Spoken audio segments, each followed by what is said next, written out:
নমস্কার। জয় শ্রীকৃষ্ণ। দেবর্ষি নারদ শ্রীকৃষ্ণের কাছে এসে বললেন, প্রভু, সবাই বলছে আপনি কেন পাণ্ডবদের পক্ষ নিলেন?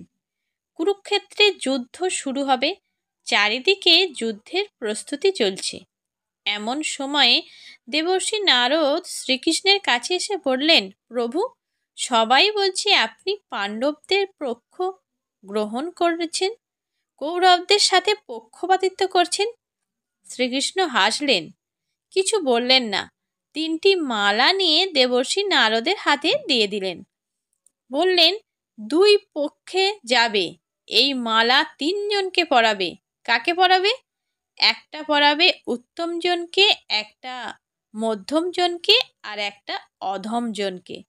দেবর্ষি নারদ মালা 3টি নিয়ে কৌরবদের কাছে আসলেন ও মালার কথা বললেন।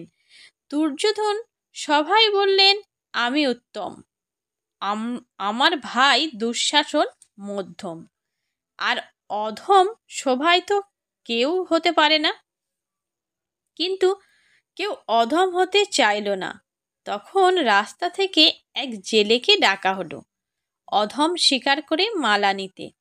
জেলে বলল, ছোট আছি, ছোট থাকবো, কিন্তু হীন হতে আমি পারবো না। 3 জনকে না পাওয়ায় দুর্যোধন মালা পেল না। এইবার দেবর্ষি নারদ যুধিষ্ঠির সভায় গেলেন।